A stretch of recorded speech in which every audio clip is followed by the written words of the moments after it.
the name of profit. Domenic Romano is the founder and managing partner of Romano Law. Dominic's with me in New York. Domenic, look, I sort of beg to say that we've known this for a long time. There are many apps which are all designed with the reward, pleasure, dopamine hit in the very core of the algorithm. That part is not new. So what is so different here? Correct. And you pointed out in the segment, but what's different here is the states are noticing that there is an intentional coercive design here, intending addiction, so intending endless scrolling. So the U.S. Surgeon General has noted that in the years of the ascendancy of social media, between 2009 and 2019, there's been a 40% increase in youth depression and a 60% increase in teen suicide. The allegation is that these apps are increasing teen anxiety, depression, and body dysmorphia. But a lot of apps use the same concept. Maybe they're not as aggressive on the algorithm, but Instagram or, I mean, they're all going to write to me and tell me that they don't. Good point. Yes, Instagram and Facebook. And there's a similar case by the attorneys general against those platforms. But here, look, TikTok has approximately 49 million daily users. Of those, and it's supposed to be only for users 13 of age, but of the 49 million users, one third are aged 14 and under. It is a platform that skews to a younger demographic, and these are very serious concerns that the states have, and internal documents show an intention for that coercive design, that dopamine-inducing scrolling.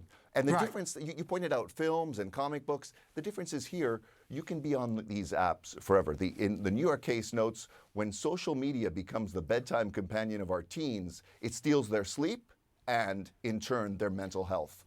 So what do they want?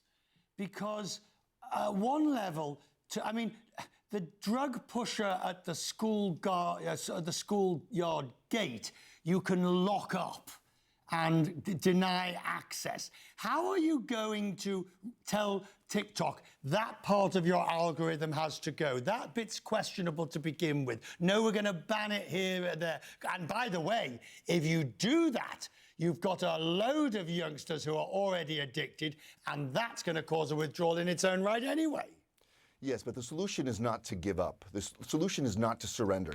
So far, there have been community guidelines, there's been self-regulation. Clearly, that hasn't worked. So if we can, by analogy, look at what happened in the tobacco litigation or the big pharma litigation, in tobacco, it ended in a $200 billion settlement and a $1.5 billion anti-smoking campaign. I think you're going to see greater awareness of parents and the general population of how harmful some of these platforms can be, especially to young users.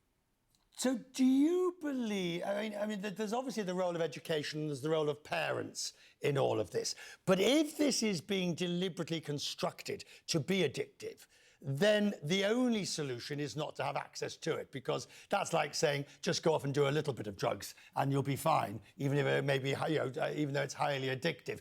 Are we at the point where we are saying that TikTok cannot be used in a safe way? Well, if you're saying that the platform should only be used by people 13 and over, and your internal documentation shows that 1/3 of your users are 14 years of age or younger, that's definitely something that the platform is going to have to answer to. Sir, I'm grateful. Thank you. We'll talk more about it. Thank you. It's a pleasure.